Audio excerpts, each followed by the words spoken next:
माँ बहू का फैसला। महक की शादी रोहन से होती है।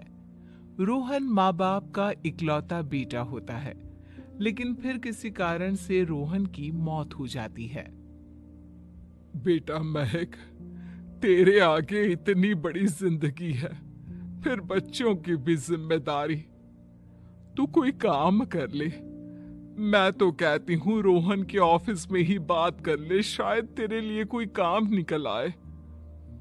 हाँ माँ जी, मैं भी यही सोच रही थी, लेकिन कैसे बात करूं, किससे बात करूं, कुछ समझ में नहीं आ रहा। अब वो क्या नाम था रोहन का जो दोस्त हुआ करता था? पहले तो बड़ा आता था हमारे घर। राकेश की बात कर रहे हैं? पर वो तो रोहन के बाद से कभी आया ही नहीं। पता नहीं कहाँ है वो। आया था, एक नहीं कई बार आया था, लेकिन मैंने बाहर से ही भेज दिया। घर के अंदर झांकता रहता था, मुझे ठीक नहीं लगा। अरे आपको तो पता नहीं क्या ठीक लगता है और क्या नहीं। उसका नंबर है मेरे पास, मैं आज ही फोन करती हूँ। सास राकेश को फोन लगाती है और शाम को घर आने का न्योता दे देती है। अरे आंटी, ओहो भाग्य हमारे कि आपने घर बुलाया। मैं तो कई बार आया, लास्ट टाइम तो अंकल से मुलाकात भी हो गई थी। अब, हाँ, वो हम लोगों को निकलना था ना कहीं उस वक्त। अरे छोड़ो ना बेटा, बोलो क्या लोगे। आपकी बहू। क्या बकवास कर रहे हो राकेश? अरे मेरा मतलब ये है कि आपकी बहू कहाँ है? भाभी जी के हाथ की चाय की बस एक प्याली मिल जाती तो। महक चाय लेकर आती है, लेकिन वो जैसे ही राकेश की ओर देखती है, उसे राकेश पसंद नहीं आता। वो अंदर जाने को होती है कि अरे भाभी जी कहाँ जा रही है, बैठिए तो सबके साथ। जी नहीं, बच्चों को खाना खिला रही हूँ, आप माँ जी से बात करें ना। अंदर जाने के बाद सास कहती है, अरे बेटा राकेश, वो क्या है ना, वैसे तो तेरे अंकल जी की पेंशन आती है, साथ ही ऊपर 2 मंजिल मकान से किराया भी, तो हम लोगों का तो अच्छा चल जाता है। लेकिन महक, उनकी चिंता आप न करें आंटी, आदेश दें बस आप तो। देखो भाग्यवान, रहने दो, कोई बात नहीं, मैनेज हो जाएगा।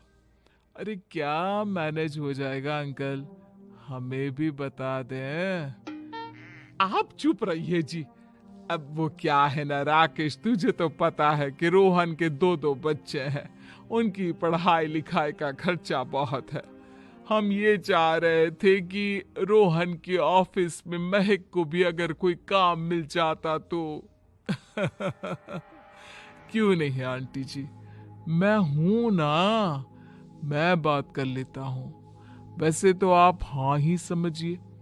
महक भाभी को बोल देना कि कल तैयार रहे मेरे साथ ऑफिस चलने के लिए, मैं मालिकों से मिलवा दूंगा उन्हें। महक अंदर से सब सुन रही थी। अच्छा आंटी जी, तो चलता हूँ, कल आ जाऊंगा। अच्छा भाभी जी, तैयार रहिएगा कल। राकेश तो चला जाता है, लेकिन ससुर सास पर बरस पड़ते हैं। मुझे ये आदमी एक पैसे का पसंद नहीं है। तुम इसे बोल दो कि हमें कहीं नहीं करवानी बहू से कोई नौकरी। अरे क्यों नहीं करवानी, सारा पैसा मैं इसके बच्चे और इसी पर उड़ा दूंगी, तो मेरी बेटी को क्या दूंगी। जरूरत क्या है तुम्हारी बेटी को तुम्हारे पैसे की? अरे वो तो पहले ही बड़े पैसे वाले घर की बहू है। अपनी बहू की सोचो जो अब तुम्हारी बेटी जैसी है। बच्चे रोहन की आखिरी निशानी है। अरे अपना भाषण अपने पास रखो, सारा दिन घर पर बैठी रोटियां तोड़ेगी, तो काम करे ना कुछ बाहर जाकर। बहू सब सुन रही होती है। वो अगली सुबह बिना मन के तैयार तो हो जाती है, लेकिन जैसे ही राकेश आता है, क्या बात है भाभी जी, रेडी हैं? तो फिर चले डेट पर, मतलब इंटरव्यू पर।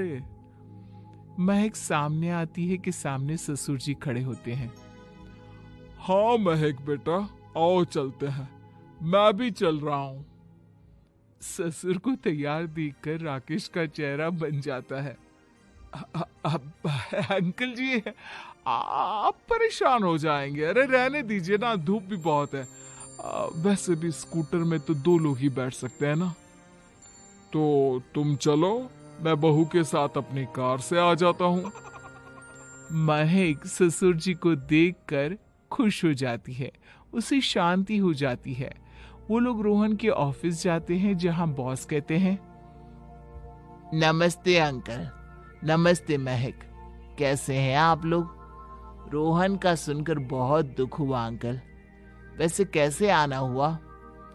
बेटा, क्या हमारी बहू के लिए तुम्हारी ऑफिस में कोई काम मिल सकता है?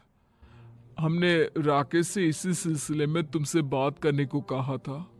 उसी के कहने पर हम दोनों तुमसे मिलने आए हैं। राकेश?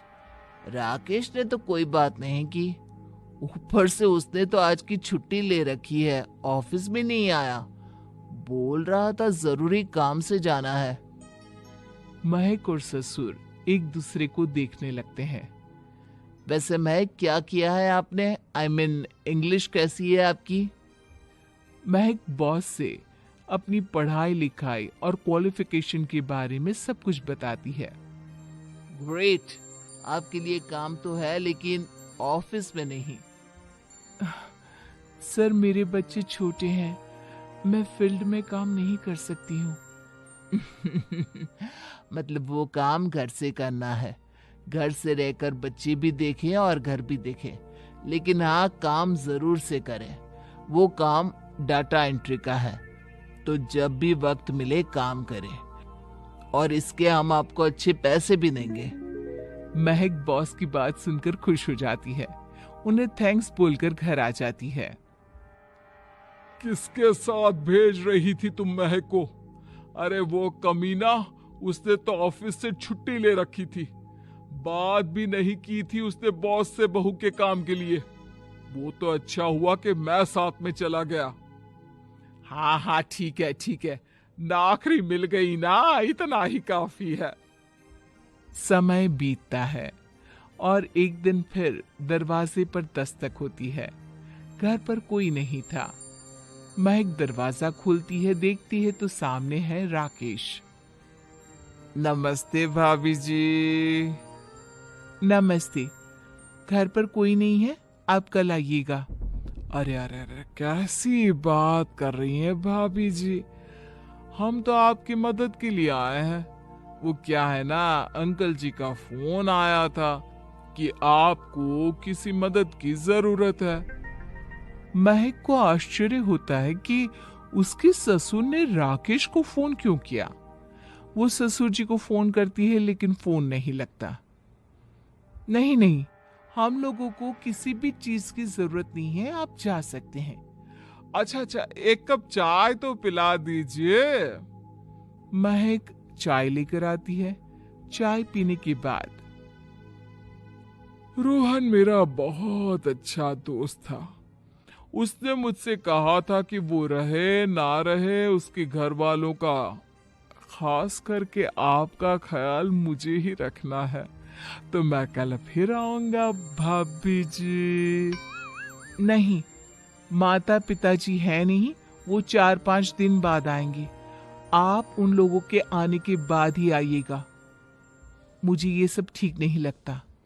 अरे छोड़िए ना भाभी जी, लोगों का तो काम है कहना। मेरा मतलब है वो तो बोलते ही रहेंगे। आता हूं मैं कल। महक को अब गुस्सा आ जाता है।